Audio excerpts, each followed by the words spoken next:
Some deaths on screen don't just make us emotional. They redefine what pain looks like in cinema. Welcome to part 2 of Top 20 Saddest Deaths in Movie History, the final chapter in our tribute to the most heartbreaking moments ever captured on film. In this video, we dive into the last 10 movie deaths. These are the moments where time slows down, the music fades, and all that's left is the sound of your heartbeat reacting to something you didn't see coming or didn't want to believe.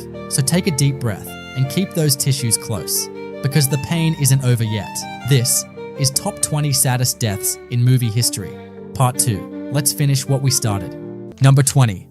Wolverine in Logan. For nearly 2 decades, Hugh Jackman played Wolverine, a fierce warrior with a healing factor, metal claws, and a haunted past. But in Logan, we saw the broken version. Older, weaker, and tired of fighting. Still, when it mattered most, he stepped up. In one final act of love, Logan sacrifices himself to protect Laura, his daughter, not by blood, but by soul. As he lies dying, impaled and torn apart, he reaches for her hand. She calls him Daddy for the first time, and it hits like a punch to the heart.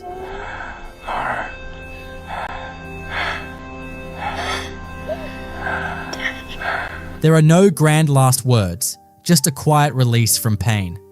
After all the violence, all the loss, Logan finally finds peace. And we, the audience, say goodbye to a legend. Not with applause, but with tears. Number 19. Wilson the volleyball in Cast Away. Yes, it's just a volleyball. But Wilson wasn't just an object. He became Chuck Nolan's only companion, his sanity, and his emotional anchor through years of total isolation. In a film where Tom Hanks barely speaks for long stretches, his bond with Wilson speaks volumes. So when Wilson drifts away into the ocean, too far to be saved, it's not silly. It's devastating. Chuck's cries, "Wilson, I'm sorry," echo the grief of losing a true friend. Wilson! I'm sorry! It's a rare cinematic moment where we cry not because of who dies, but because of what someone meant. Wilson was hope. Wilson was comfort. And losing him felt like losing the last piece of Chuck's humanity. Number 18. Cedric Diggory in Harry Potter and the Goblet of Fire. Cedric's death is the first truly dark turning point in the Harry Potter series. Up until this moment, the magical world was dangerous, sure, but still full of wonder.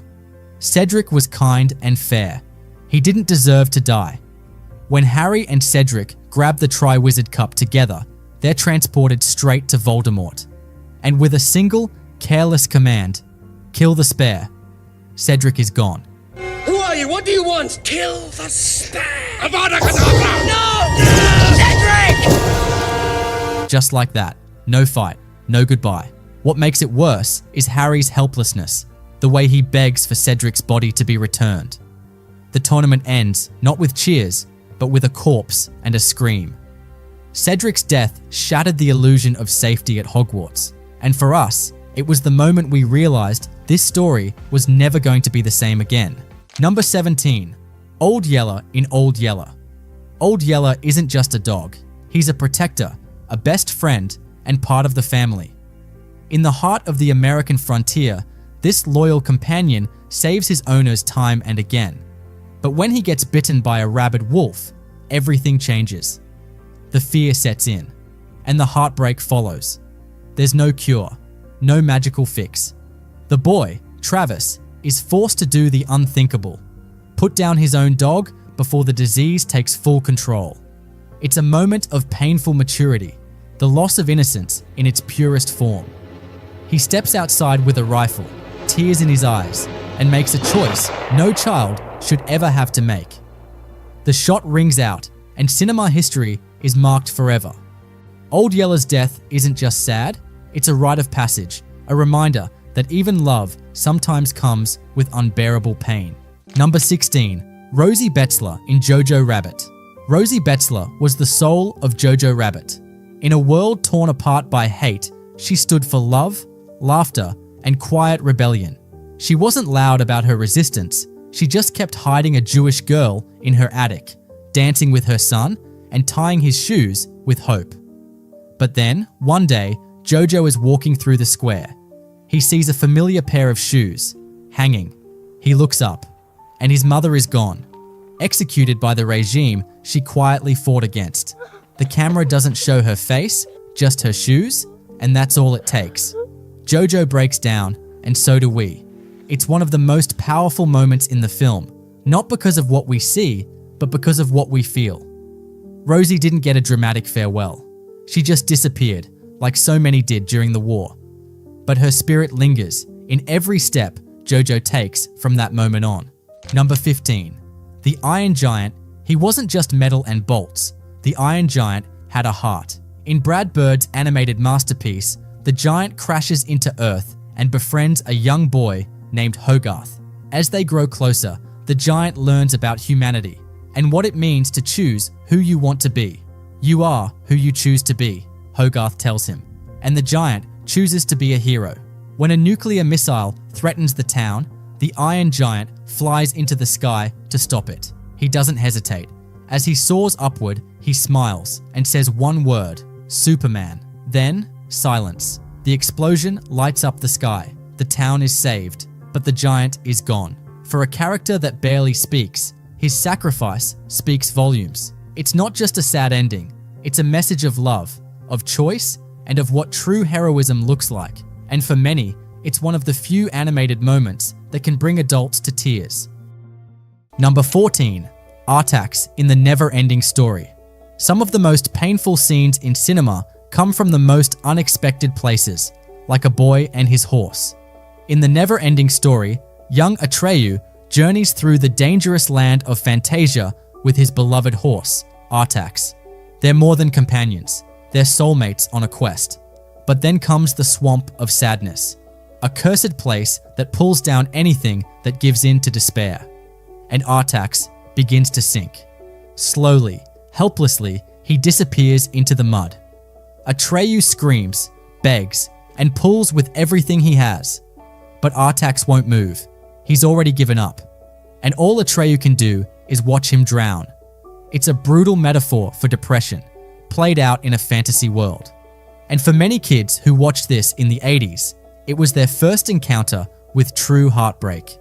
Number 13. Thomas J. in My Girl. Few movie deaths hit as hard as Thomas J's in My Girl. He's the sweet, awkward boy with glasses, always gentle, always kind. His friendship with Vada is innocent and pure, the kind of childhood bond that feels like it could last forever. But tragedy has other plans. When Vada loses her mood ring, Thomas J. goes into the woods to find it. What he finds instead is a swarm of bees. He's allergic, and he doesn't make it out. The real gut punch comes during the funeral. Vada walks into the room, sees his body, and breaks down. He can't see without his glasses, she cries, a line that shattered audiences then and still does today. His face hurts. And where is his glasses? He can't see without his glasses. Put his glasses on. Put on his glasses. It's not just about losing a friend. It's about the end of innocence. The cruel moment a child realizes that life isn't fair, and sometimes the people you love don't come back. Number 12. Yondu in Guardians of the Galaxy, Volume 2. At first, Yondu looked like just another rough space outlaw, a kidnapper, criminal, and a guy who did whatever he wanted.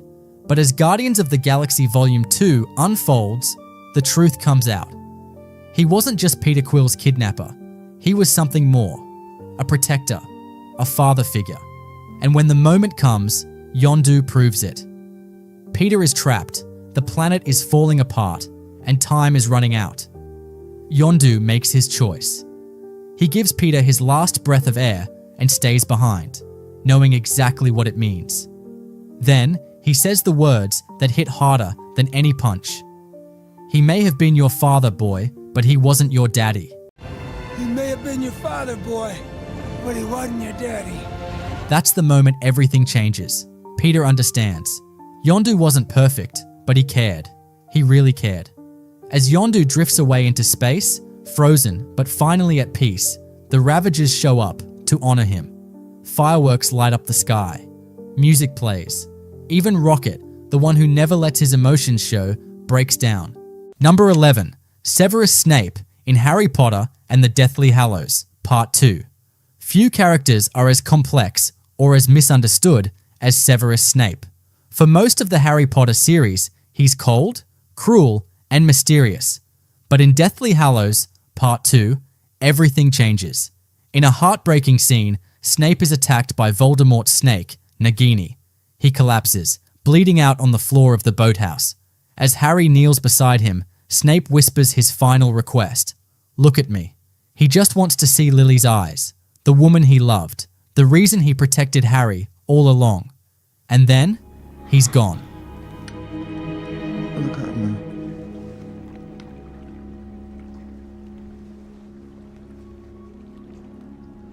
You have your mother's eyes. But what makes his death truly tragic is what follows. Through his memories, we see the truth. The boy who loved Lily Evans, the man who risked everything to protect her son, and the hero who was never recognized.